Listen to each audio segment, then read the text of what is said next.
everyone, we're at Teamsport in Edmonton, North London. I'm here with Kavern, track manager, who's going to take me on a wonder of the track. Kavern, how are you? I'm good, not too bad. Yourself? Yeah, very good, very good. So tell me about the track. It's a lovely track. Yeah, it's a decent little track that we've got here at Edmonton. It's quite tight, quite technical in places.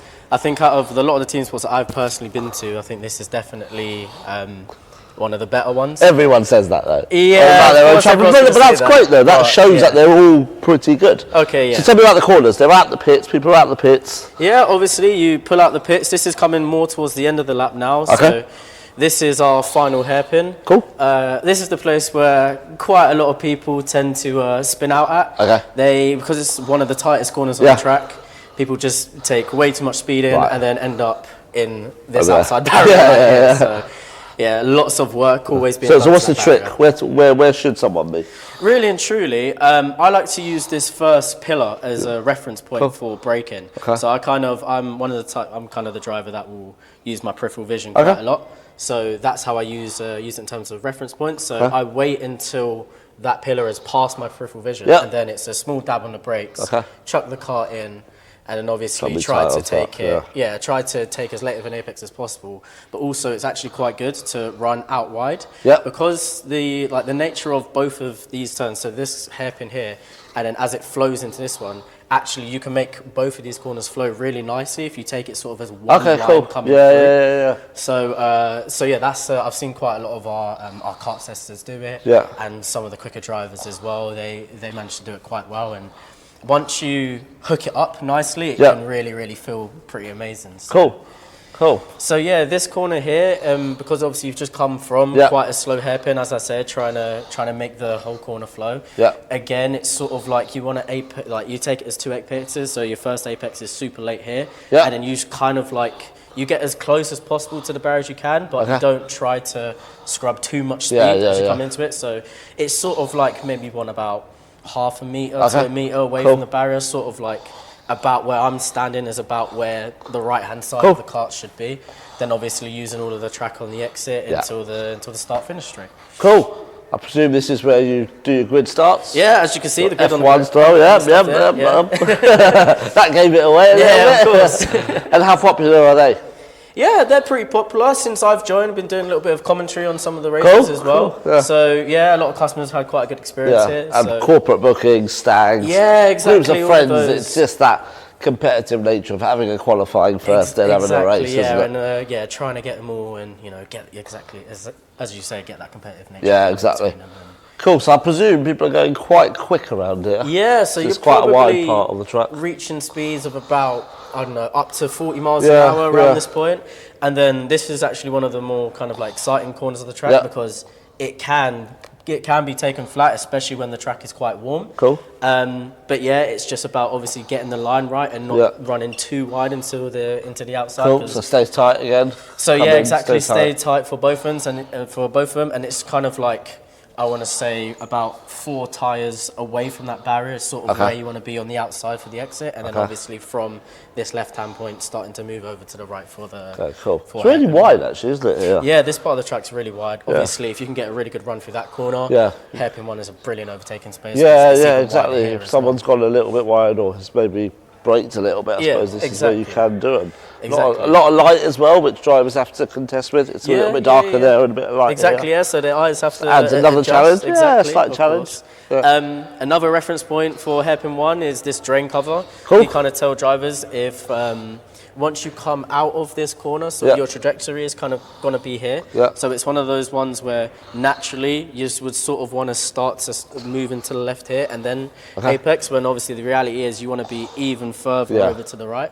So sometimes it can feel a bit unorthodox to move even further, but we kind of say try and get as close to that drain cover as possible, and then obviously use all of this right hand side of the track to then apex nicely late, and then sort of hit this little kind of patch that we have here. Cool. It's so wide, isn't it? It is. A lot of space. It's very if you do go a bit wide, that people will take you here, won't they? Exactly. But also at the same time, considering it's so wide, I think a lot of drivers think, oh, I can take loads and loads of speed for this corner, but you have to remember, it's still a hairpin. It's still a hairpin, it's still tight. Over there. Exactly. We see a lot of drivers ending up in this barrier on the right-hand side, and a lot of drivers kind of like running all the way wide to the point where they're actually slightly grazing the wall.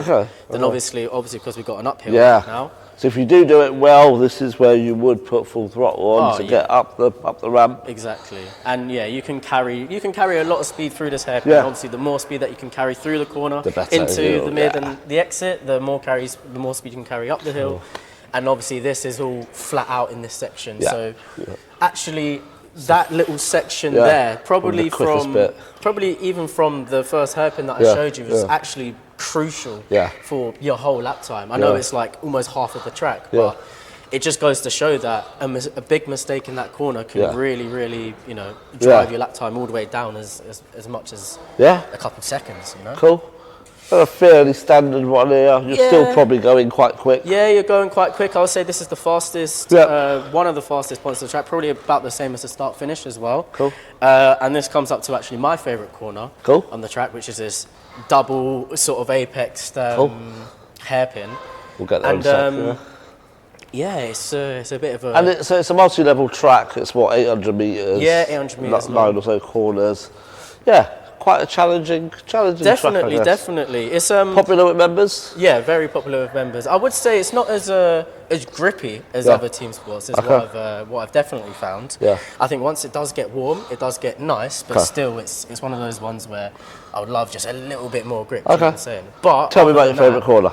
So this is one of my favourite corners because obviously you're going, upwards of 35, 40 miles an hour coming into it, and it is a fairly tight initially left-hander. And what's kind of the line that you sort of take here is you sort of stay quite central. Okay. So you sort of you kind of miss the first apex, but you stay quite central in the line, and you can sort of see roughly where like all of the wear marks are a little bit, on the floor. Yeah, it is. And you can almost see that there's almost an imprint of that racing line. Yeah. Because your main focus for this corner is getting it as tight as possible here, so that you can get over to the left. Why you need to be central there. Exactly, exactly. Which is why when you come over here, you want to get close to this barrier here on the right, and then again come back to staying central. Don't go too wide here. And as you can see on the floor, you can see the way a lot of the karts in the racing line has been sort of imprinted.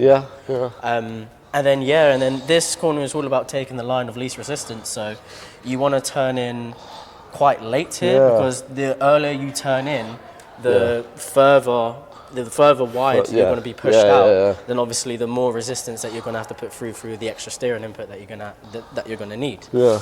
And obviously this is a brilliant exit all the way down for the down ramp now. Cool. So I think overall it's a really good track. And how long have you worked at the track for? So I've been here a month now. This is my first month working. Yeah, so I'm quite new. Yeah, you learnt the track very quickly then? Yeah, I learnt the track.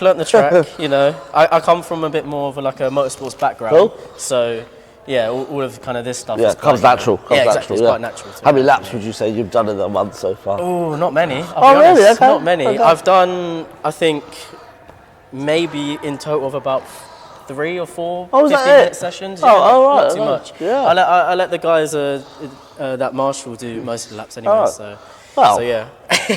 But obviously coming downhill now, a lot of I like to tell drivers that this sort of line where the wood meets the concrete, that's sort of the reference point to use, again, using that peripheral vision, where it's a case of maybe a metre or two before it, I will start the braking phase, and then sort of at that line, that's where I'm chucking the kart in and getting it sort of as close to this barrier on the right-hand side as much as possible. Cool. And then obviously letting the kart naturally drift out wide through this corner. Yeah.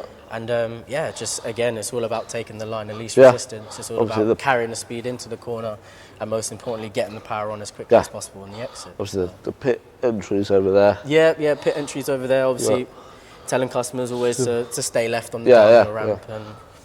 And popular? Is it Race Academy quite popular here as well? Race Academy, it's not too bad here, not too bad for sure. And it's quite good to see, obviously, with the kids, you know, stepping up from the beginners to the advanced to the intermediates and everything. So question I always ask: do you think we'll ever see someone from either Race Academy or just company will drive now being in F1, potentially winning a race one day? Potentially, who knows? You know, I think it's one of those ones where, for me, it's always good to get kids from a young age.